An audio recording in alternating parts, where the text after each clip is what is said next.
Bapak sendiri pengalaman nggak ada orang nitip sama Bapak? Saya jujur, saya pernah. Jadi jujur saya tidak hanya oleh pejabat Mabes, termasuk pejabat di Polda. Wow. Bahkan saya dulu sempat dimusuhin. Tahun 2023 ini sampai bulan Mei ini sudah ada 14 orang anggota kita, Bang, yang sudah bunuh diri dan 1 orang melakukan percobaan bunuh diri. Dan ini memang 5, 4, 3, 2, 1 and close the door. Nah ini depan saya ada Karodalpres SSDM Polri Brigjen Nurwono Danang. Pak, Pak. ya, Siap. Selamat siang dan salam sejahtera kita semuanya. Amin, Ya. amin. Pak, saya mau ini Pak, mau BAP Pak. Oh, Gantian. Saya pernah di BAP polisi soalnya Pak. oh gitu ya. 4 jam. 4 jam. Jadi sekarang gantian. Mumpung ada Brigjen, saya mau BAP. Ya. Karena kan banyak masyarakat bertanya-tanya nih, saya mau mewakilkan. Boleh dong Pak? Boleh. Boleh Pak ya. Jadi masalah pertama tuh begini. Masalah pertama tuh banyak bertanya, ini sebenarnya polisi bermasalah atau masalah di polisi? Karena ini beda nih Pak. Kalau polisi bermasalah berarti oknum.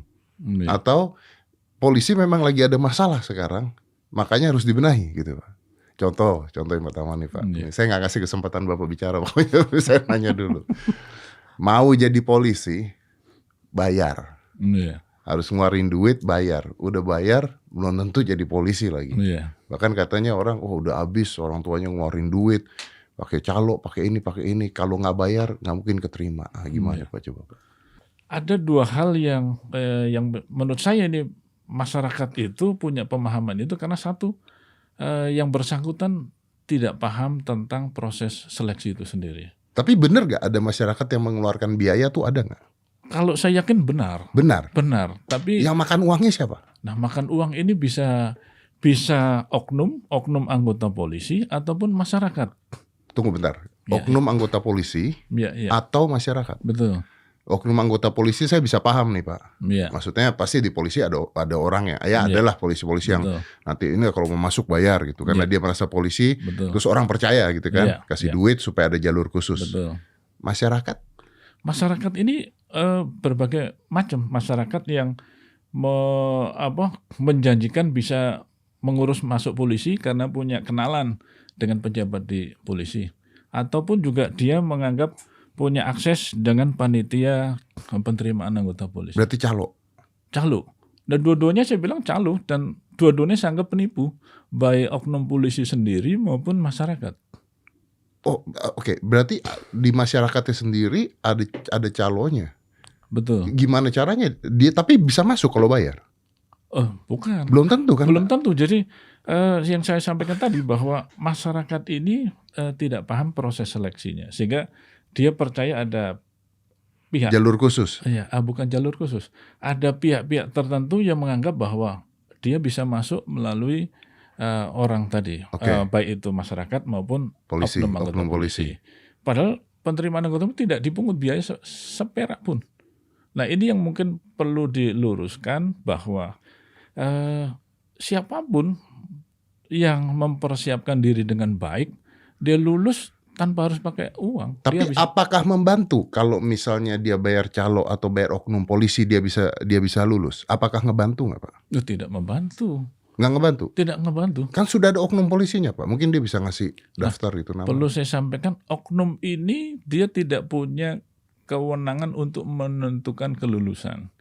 Dia adalah anggota polisi kita yang menjanjikan bisa meluluskan. Tapi kalau saya bilang ini untung-untungan. Oh. Karena ya seperti istilahnya Kayak pawang hujan dong Pak. Kalau nggak hujan syukur. Seperti pawang hujan ataupun ya kalau di istilah Polri menembak di atas kuda. Orang kita menembak aja susah, apalagi kalau naik kuda kan tidak jelas itu. Kalau kena syukur. Kena syukur, yang tidak kena ya itu memang tingkat kesulitannya berat. Berarti kalau nggak kena, nggak dapat ya udah uangnya hilang gitu. Nah, memang ini yang terjadi seringkali ada suatu kesepakatan antara si oknum dengan masyarakat, terutama orang tua.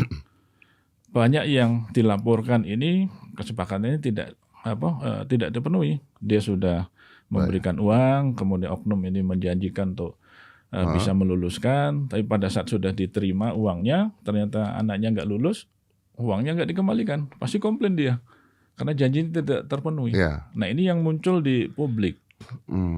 Nah, ini yang sebenarnya jangankan panitia pun saat ini kita sudah berikan putus ruangnya, kami mengantisipasi kejadian-kejadian yang ada, kita evaluasi bahwa dia tidak kita berikan akses untuk ke peserta-pesertanya itu. Bukan peserta, kepada panitia.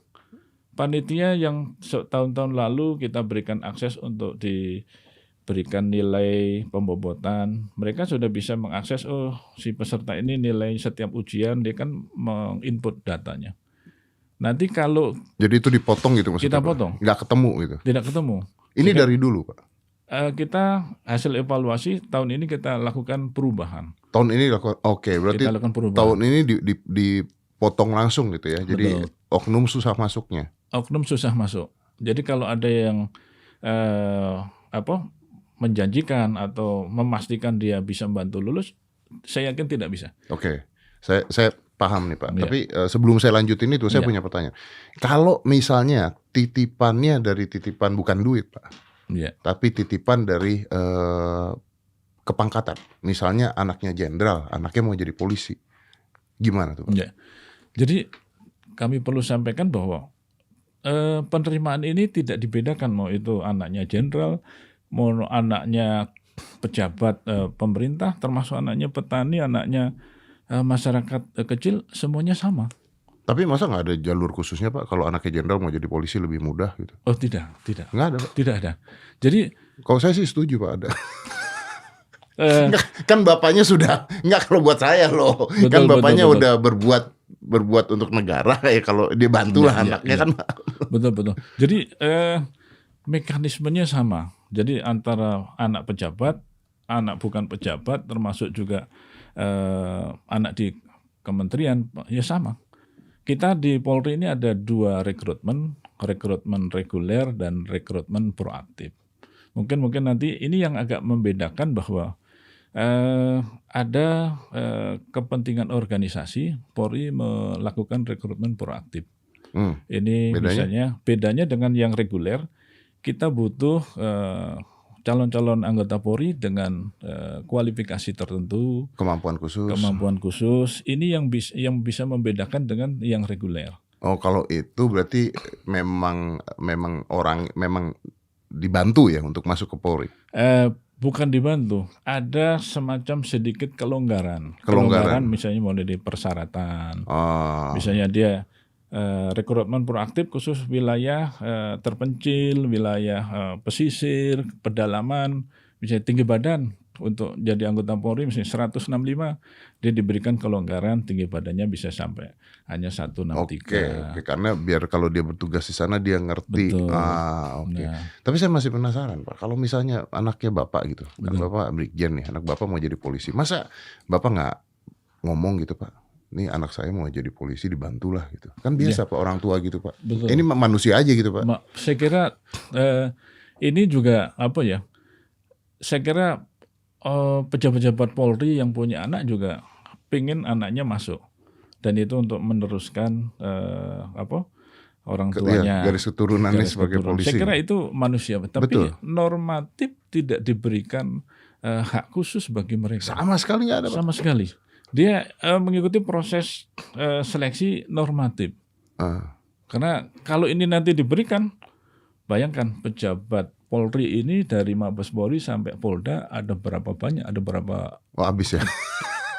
Saya khawatir nanti kuotanya habis untuk anak Jadi pejabat polisi kita. turun-temurun. Betul. Nah, ini tentunya kan akan memberikan resistensi khususnya dari masyarakat yang pengen masuk polisi. Ya mereka harus sama-sama mempersiapkan diri. Mempersiapkan diri. Oke, tapi kalau misalnya ada anaknya jenderal, kan ini kan polisi kan cuma paling berapa ratus gitu. Nah, apakah ada yang diduluin nggak Pak? Tidak ada. Nggak ada sama sekali. Tidak ada. Jadi Bener nih Pak, nggak ada Pak sama sekali Pak. Tidak ada. Jadi yakinkan bahwa Ada anaknya jenderal yang nggak masuk? oh banyak. Banyak. Jadi tidak serta-merta misalnya anak jenderal daftar terus pasti lulus, masuk enggak juga. Enggak juga. Bapaknya nggak apa-apa tuh. Enggak apa-apa. Karena ini kan Yang prosesnya seleksi Polri ini dilaksanakan secara benar-benar transparan, terbuka. yang nyatet pendaftaran kan polisi nih Pak. Betul. Terus dia tahu, waduh anaknya jenderal lagi, atasan gue lagi gitu, gimana Pak? Nah, ini sudah kita sosialisasikan, kita pun sosialisasi masyarakat otomatis di internal Polri pasti sudah paham. Mulai mendaftar pun mereka kan melalui secara online, mereka mendaftar. Jadi Oke, berarti kelihatan sekarang ya? sudah kelihatan siapa yang anak polisi, anak pejabat, terus kemudian anak pegawai negeri sampai ke masyarakat sipil, swasta, semuanya sudah terlihat. Dan itu tidak diberikan privilege, misalnya anak pejabat nanti standarnya diturunkan atau dia diberikan privasi khusus, seleksi, tidak ada. Tapi oke, saya percaya sama Bapak. Tapi saya mau tanya juga Pak, Bapak sendiri pengalaman nggak ada orang nitip sama Bapak? Saya jujur, Ayo. saya pernah jadi Pasti. kepala biro SDM di Polda, kemudian saya pernah di Sultra, kemudian saya pernah di Rio. Pernah dong Pak? Loh, saya pernah. Jadi jujur saya tidak hanya oleh pejabat Mabes, termasuk pejabat di Polda. Wow. Bahkan saya dulu sempat dimusuhin. Nolaknya gimana? Lah, Bapak kita nolaknya gimana coba? menolaknya tentunya kita harus secara Normatif. dengan etika juga. Kami memberi penjelasan dengan santun, mohon izin bahwa saudara yang disampaikan kami sudah kami cek ternyata Nggak tidak memenuhi memenuhi syarat. syarat. Kalau berkenan kami bantu, kami latih untuk tahun depan. Oke. Jadi kita berikan solusi bahwa tahun ini tidak bisa menjadi anggota Polri, tahun depan kita latih. Bukan tahun depan kita luluskan dengan memberikan privilege, enggak. Kami latih untuk mempersiapkan diri. Sama juga kami diintervensi oleh pimpinan kami untuk dibantu, misalnya salah satu anak keluarga dari pejabat kita di pemerintahan gitu kan, terus harus lulus. Terus kami sampaikan prosesnya normatif juga, kita transparan. Akhirnya supaya tidak membebani kami hubungi orang tuanya. Kami hubungi orang tuanya bahwa putri Bapak tidak lulus. Kalau berkenan dipersiapkan kami bantu. Tapi artinya memang ada dong Pak kalau gitu mereka yang pangkatnya lebih tinggi mencoba untuk nitipin mah ada dong. Saya kira itu tidak hanya di Polri, di mana-mana di pemerintahan. Intinya keluarga ini kan pengen anaknya, keluarganya, saudaranya mau masuk. Tapi bagaimana kita mensikapi apa yang disampaikan itu, kita tidak juga tidak serta-merta membantu dengan meluluskan tanpa prosedur, dan kita juga membina hubungan ini dengan santun supaya pejabat itu tidak merasa tersinggung, tidak kecewa. Kita beri penjelasan. Saya kira harus kita lakukan, karena kalau kita tapi kan tidak semua polisi seperti Bapak. Kalau ada yang takut, oh ya udahlah saya terima aja gitu. Nah, ini menjadi pilihan kita.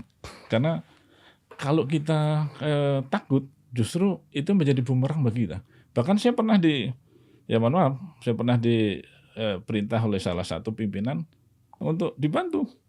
Bapak kami sampaikan, Pak, sudah kami latih. Loh, bukan itu, bantuannya bukan itu. Loh, prosesnya sudah kita ujian pakai CAT. Selesai hasil muncul. Terus apalagi yang harus saya misalnya harus merekayasa, itu kami tidak bisa. Itu resiko dengan konsekuensi kita. Tapi alhamdulillah kami berikan penjelasan ke pimpinan. Ya mungkin beliau merasa kecewa sama saya, tapi saya harus lakukan. Kalau tidak saya lakukan berarti saya mengkhianati organisasi dan saya juga mengkhianati diri saya sendiri. Dan tentu justru resikonya lebih besar. Resikonya lebih besar. Resiko besar. Apabila saya melakukan perintah pimpinan itu yang salah, kemudian terjadi masalah, yang diperiksa pasti kan saya, bukan pimpinan. Oh, iya. Kayak kasus kemarin. Saya kira itu menjadi konsekuensi. Kalau kita berani menolak perintah yang salah, kan saat ini justru di dalam peraturan kepolisian, perintah yang salah justru tidak boleh dilaksanakan. Nah, tinggal bagaimana kita memberikan penjelasan pimpinan Supaya enak, sama-sama enak. Betul. Ya, Pak, ya. Ya. Nah, oke Pak. Nah, kalau saya bicaranya begitu, artinya memang kita semua orang tahu nih, masyarakat tuh banyak sekali yang sekarang, ya karena pasti ada percikan-percikan lah Pak. Bukan hanya masalah itu, masalah orang mau jadi polisi bayar apa enggak. Nah, sekarang kalau orang mau jadi polisi berarti dia daftar dan itu terbuka ya. Iya. Terbuka ya. Jadi Betul. orang bisa lihat ya. Betul. Kalau misalnya ada yang dikerjain sama oknum, lapornya kemana Pak? Nah, kita ini saat ini dalam rekrutmen terpadu ini tahun ini menyesuaikan dengan kondisi masyarakat, apalagi khususnya masyarakat milenial kita kan. Saat ini kita membuka pengaduan hotline SDM Polri. Jadi di situ masyarakat bisa menyampaikan saran, masukan, komplain, termasuk juga pengaduan terkait dengan penerimaan anggota Dan Polri. kalau memang benar oknumnya gimana Pak? Oknumnya kemudian polisi. Kita akan proses. Pimpinan Polri sudah komitmen untuk melakukan proses tegas, tidak hanya kode etik dipecat, tapi pidana. Jadi masyarakat bisa mengadu melalui jalur pengaduan SDM Polri, kita buka hotline, ataupun juga mengadu ke kita punya pengawas internal, punya pengawas eksternal. Polri ini pengawas internalnya dari Itwasum, kemudian Propam, baik itu tingkat Mabes sampai ke Polda. Kemudian kita juga menggandeng pengawas eksternal. Kita libatkan. Ada pengawas eksternal? Pengawas eksternal kita ada, Pak Dedi. Jadi dari? Kita libatkan dari Kompolnas, dari Ombudsman, kemudian kita juga libatkan dari BSSN RI, kemudian kita libatkan dari LSM, baik itu LSM pemerhati pendidikan, kita libatkan. Jadi proses seleksi ini benar-benar dijamin. Jadi kalau kami sampaikan prosesnya Pak Dedi, bahwa misalnya ujian akademik itu secara online, kemudian secara menggunakan sistem CAT. Kami libatkan rekan-rekan dari BSN untuk mengaudit perangkat yang kita gunakan. Oh, berarti ada pihak ketiga juga di sini. Pihak ketiga. Untuk menjaga juga. Betul. Ini sejak kapan Pak? Ini sebenarnya sudah dilaksanakan, tidak hanya tahun ini, tapi tahun-tahun sebelumnya sudah dilaksanakan. Hanya mungkin seperti tadi, sosialisasinya mungkin belum sampai atau tepat sasaran. Makanya tahun ini kita menggunakan media medsos untuk memberikan pemahaman, pencerahan dan literasi kepada peserta. Oke. Nah kalau masalah polisi sendiri Pak, ini kan kita udah jelas nih kalau masalah ini Pak. Kalau masalah polisi sendiri, ini kan masyarakat ini kan sekarang segala sesuatu diviralkan, dibesarkan pasti ya. Nggak bisa disalahkan masyarakat. Contohnya kayak kemarin ada yang yang polisi viral gara-gara anaknya aniaya pamer Harley. Oh betul, yang di Sumatera Utara. Yang di Sumatera Utara. Di Medan, ya. Nah itu berarti diproses juga langsung, harus diproses. Betul. Seperti itu harus diproses. Ya. Nah oke. Nah ada polisi yang bunuh diri. Iya betul. Nah itu banyak orang nggak percaya kalau dia bunuh diri Pak. Karena kan berita kemarin juga maaf ya Pak ya, kayak masalah yang kemarin itu. Polisi ditembak polisi juga, berita awalnya keluarnya apa, endingnya apa. Nah ini banyak orang nanya, ini benar bunuh diri apa, dibunuh atau apa. Nah ini gimana Pak supaya masyarakat nih kita bisa lihat apa yang benar-benar terjadi itu Pak. Ya, saya kira ini saya memahami bahwa apa yang fenomena terjadi di masyarakat ini menjadi perhatian publik, karena polisi ini juga bagian dari publik. tentunya apa yang dilakukan oleh anggota Polri menjadi perhatian publik juga. Nah, seperti yang kasus anggota kita yang bunuh diri ini memang kalau jujur saya sampaikan ke Pak Dedi bahwa tahun 2023 ini sampai bulan Mei ini sudah ada 14 orang anggota kita, Bang, yang sudah bunuh diri dan 1 orang melakukan percobaan bunuh diri. Dan ini memang benar-benar dia melakukan bunuh diri, bukan di rekayasa, dibunuh, apalagi Ini nggak keluar beritanya. dan ini memang justru saya sampaikan kepada publik, memang ya kita tidak akan tutup-tutupi bahwa memang bisa dikatakan tugas Polri ini punya tingkat stres yang tinggi. Punya tingkat stres yang tinggi bahwa tugas Polri ini tidak seperti pegawai negeri di kementerian ataupun pegawai swasta yang tugasnya hanya mulai jam 7 sampai jam 3. Terus tantangan tugas yang dihadapi juga kompleks.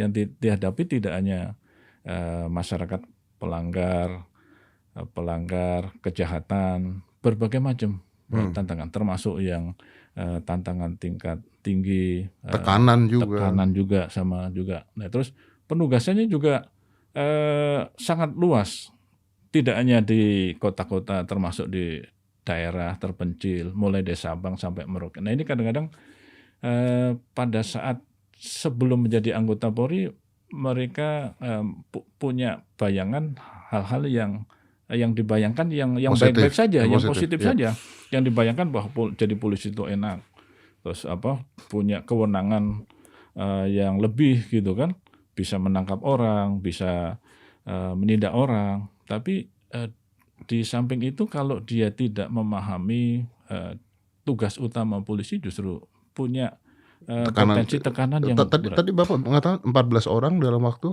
1 tahun ini. 1 tahun ini 14 orang. Iya. Oke. Biasanya Pak, apa masalah tekanan paling tinggi apa? Masalah tekanan tinggi ini ada 2 hal. Yang satu terkait dengan tugas pokok Polri. Tugas pokok Polri yang seperti saya sampaikan tadi, dia menghadapi berbagai macam tantangan tugas, termasuk juga dia Ancaman juga bisa dong Pak? Ancaman bisa. Karena dia menghadapi pelaku-pelaku kejahatan, mafia kriminal, besar dan sebagainya. juga. Itu pasti dia akan secara tidak langsung punya ancaman, punya tekanan juga. Di samping itu dia juga punya tekanan dari pihak keluarga. Misalnya dia harus tugas yang harus meninggalkan keluarga dalam waktu yang lama. Ya, saya dengar Bapak katanya udah nggak pernah cuti Pak. Ya memang jujur sebenarnya kan cuti itu haknya setiap pegawai, termasuk anggota polisi. Di sini banyak yang cuti Pak, pegawai saya. Nah, alhamdulillah kurang ajar emang. Satu ada di situ tuh. Nah, ya memang ini bersyukur bagi teman-teman yang menggunakan hak cutinya. Tapi nggak ada rasa syukurnya ini Pak. Saya justru, Pak Dedi, saya sudah tugas dari tahun 92 ya. Saya lulus tahun 92, udah sampai sekarang mungkin sudah 30 tahun lebih. Alhamdulillah saya menggunakan cuti itu pada saat saya menikah saja. Sekali? Betul. Itu kapan nikahnya Pak? Saya menikah tahun 99. Itu jadi memang menjadi Pak Dedi? Diberikan hak kita untuk mengajukan cuti, tapi karena tuntutan pekerjaan, tapi kan tugas. Itu bintang 2 yang di rumah gimana Pak? Kita harus ini juga termasuk kalau bintang 1 suaminya, istrinya bintang 2. Ini juga harus kita bisa memberikan pemahaman, Pak. Karena saya kira itu manusiawi pada saat yang lain cuti juga kita butuh cuti kan butuh.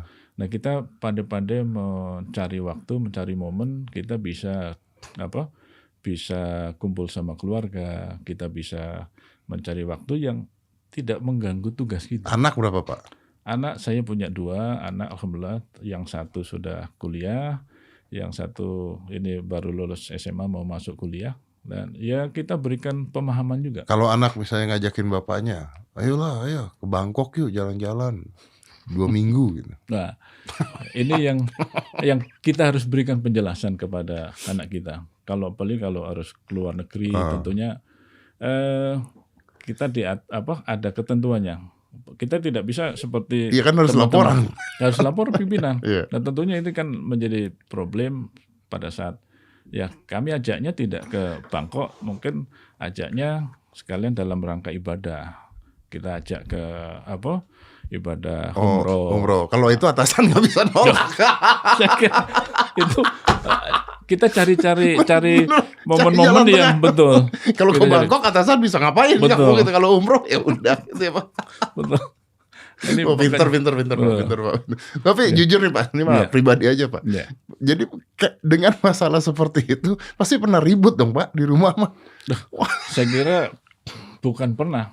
Ya itu manusiawi kan seperti halnya kita punya dengan pasangan kita. Pada saat kita pacaran kan yang kita lihat yang indah. Manis-manisnya. Sama juga dia melihat saya kan waduh. Oh, polisi Yang indah-indah. keren. Tapi pada saat di setengah jalan pasti ada problem. Iya, iya. Bagaimana kita memberikan pemahaman? Ya, saya kira kalau tidak ada problem, ya saya kira hidup kita juga mungkin tidak akan berat. Iya, benar.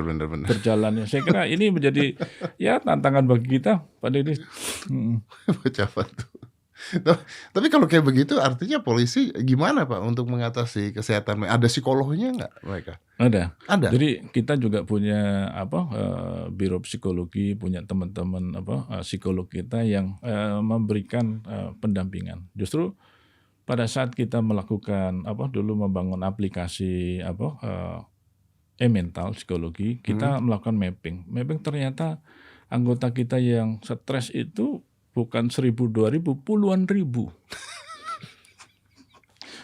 Jadi justru anggota kita sendiri baru kita puluhan ribu yang stres. Nah, tentunya stres ini karena ya beban tugas yang faktor dihadapi. yang banyak. Ya saya bisa kebayang. Maksudnya ya keluarga, ya betul. beban, tekanan, ancaman belum. Iya. Nah ini tinggal bagaimana masing-masing pimpinan bisa melakukan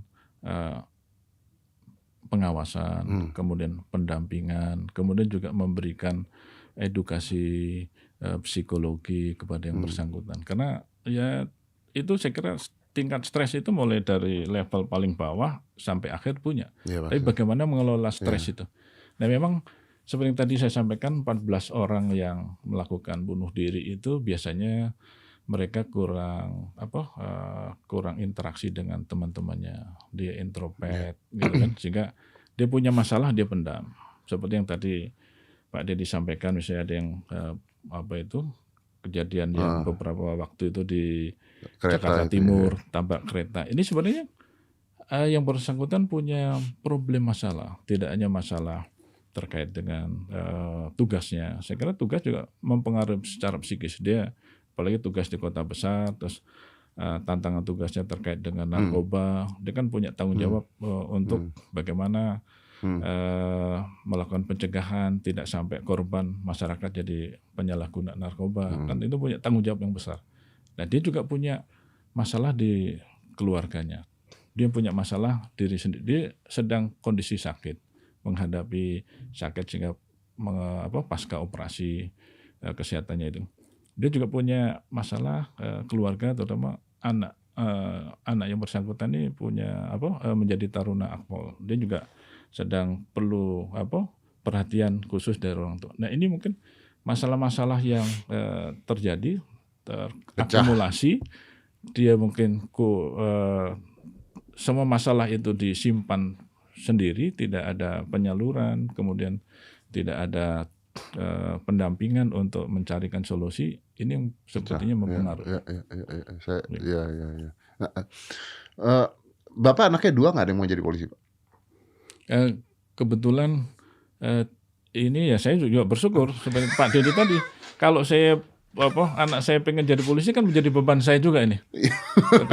Jadi kebetulan anak saya juga ya mungkin pengaruh dengan zaman saat ini, dia pengen mengekspresikan cita-citanya, dia pengen tidak mau terikat Ya, tugasnya. Ya seperti yang saya sampaikan, kadang-kadang orang melihat dari satu sisi enak jadi polisi, ternyata setelah jadi polisi kan banyak aturan, banyak keterikatan, sehingga kadang-kadang setelah jadi itu kalau tidak siap bisa mempengaruhi stres dari si Bapak, personil itu. nah, ini saya mau tanya nih Pak, ini pertanyaan saya mungkin Bapak sedih nggak Pak Ya. melihat masyarakat gara-gara kasus kemarin itu, bukan kemarin, kasus-kasus yang kemarin itulah menurunkan rasa kepercayaan masyarakat kepada polisi. Bahkan di kasusnya kemarin aja polisi di jalan aja diteriakin, Ya. ya kan. Ya. Nah, Bapak sebagai polisi yang udah bertahun-tahun tugas jadi polisi, ngeliat ini semua gimana Pak?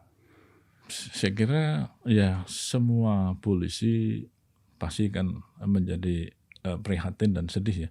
Tidak hanya masyarakat tapi kita sendiri ya. Karena masyarakat berharap banyak terhadap Polri. Maaf saya potong ya Pak, maaf saya potong. Saya soalnya punya teman polisi juga di daerah pangkatnya nggak tahu tinggi Iya. dan stres dia Pak. Ya. Karena maksudnya dia nggak tahu apa-apa, dia kerja benar kata dia. Iya. Tiba-tiba di jalan dikatain kasus itu. Ya. Saya kira wajar karena begini, polisi itu bagian dari profesi yang ada di negara ini, dan polisi itu menjadi termasuk profesi yang seksi. Jadi setiap apa yang dilakukan oleh polisi itu selalu dimonitor oleh masyarakat. Sehingga jangankan berbuat baik, ya. Kalau dia berbuat negatif, otomatis masyarakat akan menilai, menjadi sorotan. Dan ya saya kira semua anggota polisi menjadi sedih, menjadi prihatin, khususnya bagi anggota Polri yang punya pangkat, punya status yang lebih tinggi, harusnya menjadi contoh, menjadi role model.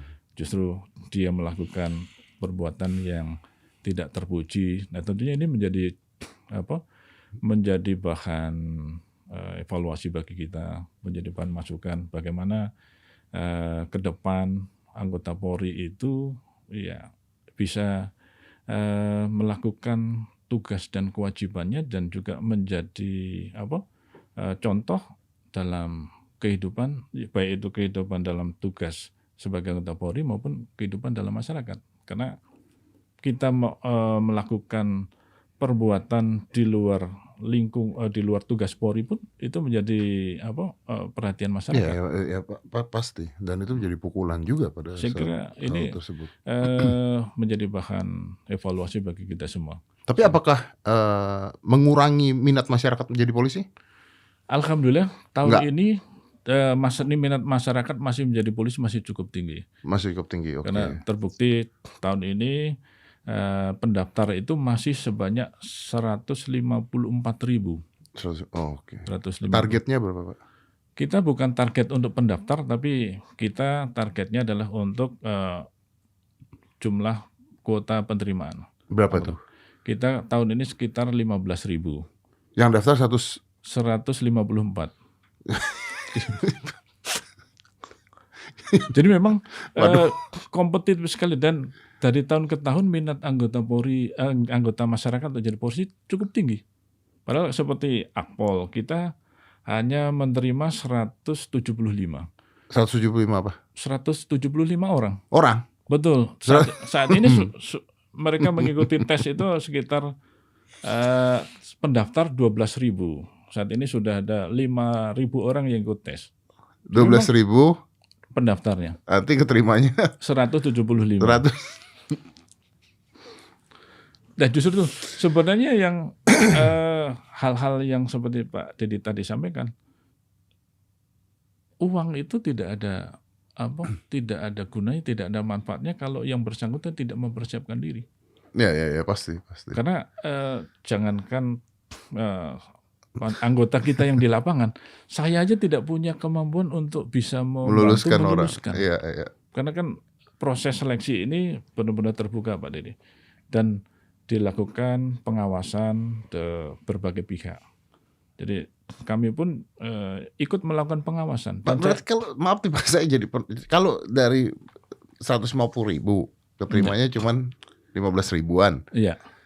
Berarti kan bisa saja yang lain juga bagus-bagus tapi nggak keterima kan Pak? Betul. Nah ini kan karena keterbatasan kuota yang ada. Karena kita dibatasi dengan APBN. Fasilitas pendidikan dan juga anggaran APBN juga. Betul. Oke, saya paham sampai sananya, saya paham. Tapi kalau menurut Pak Danang sendiri, menurut Bapak, apakah jumlah polisi kita kurang Pak di Indonesia sebenarnya? Kalau ditanya jumlah polisi kurang, kita sangat kurang. Kalau kita lihat Pak Dedi di daerah, terutama saya agak prihatin, misalnya di Polda di luar Jawa misalnya. Kita anggota kita di Polsek. Polsek itu bisa anggota kita hanya antara yang agak polsek di tengah ke pinggir ya. Itu bisa hanya 10 orang, 11 orang. Dan itu tugas bisa dibagi 3 shift. Bayangkan, kan ada 3 shift. Padahal di situ juga ada jabatan mulai Kapolsek, Kanit ya. Akhirnya Kanit pun merangkap sebagai anggota. Benar. Akhirnya Kanit Reskrim, Kanit Bimas, dia juga menjadi tugas piket karena keterbatasan anggota. Tapi ini juga tidak serta-merta kita akan orientasi untuk memenuhi jumlah. Ya karena nggak mungkin juga ya dengan keadaan mungkin, sekarang. Terus kemudian juga akan membebani negara. Iya betul. Nah saat ini kita justru orientasi melakukan pendekatan mencari anggota dengan punya kemampuan teknologi. Kita akan kembangkan teknologi sosial media dan sebagainya. Oke, Pak. Jadi panjang kita ngobrolnya. Tapi baik, ini jadi untuk masyarakat ya. Maksudnya kalau dari saya pribadi, biar bagaimanapun yang namanya oknum di mana juga ada gitu ya. Betul. Kalau masyarakat mengatakan ya oknum, tapi oknumnya banyak banget kata masyarakatnya seperti itu. Tapi memang tekanannya memang tinggi, jadi seorang polisi tekanannya tinggi. Tapi biar bagaimanapun masyarakat butuh polisi, itu kan betul. Gak mungkin juga sebuah negara tanpa polisi. Dan kalau kita bicara polisi oknum banyak dan sebagainya, bukan hanya di Indonesia, di semua negara juga begitu. Kalau kita bicara jujur ya Pak, semua negara juga begitu. Justru ketika ada polisi-polisi yang bekerja dengan baik dan benar, maka masyarakat ya harus ngebantu lah. Apalagi di daerah-daerah tuh Pak, itu mereka kasihan sekali kadang-kadang. Nah, jadi Bapak tadi mengatakan bahwa kalau Anda mau menjadi polisi, dijamin tidak ada biaya yang dipungut sama sekali ya Pak ya. Dan kalau sampai ada pemungutan biaya dan sebagainya, laporkan. Ya. Laporkan. Oke, dan itu pasti akan ditindak ya Pak ya? Pasti akan ditindak. Ya. Oke. Lapornya langsung ke? Langsung bisa lapor ke Itwasum, kemudian ke Propam, atau kepada Kapolda atau Kasatpil terdekat, kan bisanya dilapor ke Polres, kepada Kapolresnya, kepada Kapoldanya, atau melalui fungsi pengawas tadi, juga melapor melalui hotline pengaduan kita. Dan dijamin itu nggak akan dikerjain nanti Pak? Oh tidak. Nggak? Itu tidak. Nah takut mereka masyarakat kan takut nih, saya dimintain polisi, ngelapor ke polisi, gimana nanti itu? Justru kita saat ini perlu ada kontrol sosial dari masyarakat. Kalau masyarakat tidak peduli, apalagi masyarakat sudah merasa lumrah, sudah merasa disakiti, tapi diam. Nah tentunya ini kan masyarakat dirugikan sendiri. Ya. Nah, tentunya justru kami berharap bahwa siapapun yang mengetahui ada oknum polisi yang melakukan penyimpangan, tidak hanya terkait dengan rekrutmen, ya tolong dilaporkan. Dilaporkan ya. Ya, karena kan kepedulian masyarakat akan sangat berarti terhadap pengembangan organisasi ini. Kalau kita juga tidak mungkin mengawasi satu persatu anggota kita. Ya kadang-kadang gini Pak, kadang-kadang masyarakat takut ngelaporin polisi Pak, yang ada dia yang dipenjara Pak. Loh, bagaimana bisa dipenjara kalau dia tidak salah? Kan kalau dia menyampaikan pengaduan, sepanjang pengaduan itu benar, bagaimana bisa dituntut dia? Kalau nggak ada buktinya Pak? Nah itu dia masalahnya. Pengertian tidak ada bukti. Kalau dia merasa dia ditipu, berarti kan ada Transfernya, ada apanya prosesnya. gitu ya. Nah, pengertian tadi Pak Deddy sampaikan tidak ada bukti, jangan sampai ada itu penyampaian yang sifatnya fitnah. Itu mungkin berbeda. Tapi kalau yang bersangkutan merasa ditipu, pasti kan ada proses komunikasi, proses dari kesepakatan, terus kemudian dia memberikan sesuatu yang diminta oleh oknum itu. Nah, itu kan pasti ada buktinya. Ya. Jadi jangan buktinya juga khawatir. harus ada ya. Betul. Ya kalau enggak ya semua orang bisa ngomong apapun yang Nah, mereka justru mau. jangan sampai nanti yang bersangkutan mengadu Malah tapi dia tanpa kena ada tanpa bukti. Nah, dan itu sebagainya. mungkin yang Ya, bisa itu jadi dimaksud. masalah Betul. lain. Oke. Iya. Baik Pak, terima kasih banyak. Ya. Terima kasih banyak. Nah mudah-mudahan ini juga buat polisinya ke depannya semakin bagus dan semakin bisa mengayomi rakyat, dipercaya rakyat juga Pak ya. Ya. Dan sekarang saya rasa juga masyarakat sudah mulai berani untuk bersuara. Jadi kalau ada apa-apa ya justru tadi Pak Danang mengatakan bahwa butuh sosialisasi dan butuh masyarakat untuk melihat apa yang terjadi gitu Pak ya. Betul. Dan itu memang yang diinginkan polisi sekarang. Betul. Bahwa mendekat dengan rakyat. Betul. Dan menjadi bagian dari rakyat. Karena kita bagian dari masyarakat, tentunya ya kita harus mendekat ke masyarakat semua mengetahui apa yang menjadi harapan, apa yang menjadi keinginan masyarakat, sehingga kita bisa menerima masukan berbagai hal, sehingga kita bisa melakukan perbaikan dan pengembangan polisi sesuai untuk dengan lebih baik. keinginan kebutuhan masyarakat. Baik Pak, terima kasih Ya. Pak Brigjen. Ya. Salam hormat, salam Sama-sama, buat teman-teman Pak di sana. Deddy. Mudah-mudahan sehat terus. Salam buat anak-anak dan Amin. keluarga ya Pak ya. Amin. Ya, Sama terima satu kasih. lagi Pak, ambil cuti lah buat liburan. Ya. Let's Terima close kasih. this. 5, 4, 3, 2, 1. And close the door.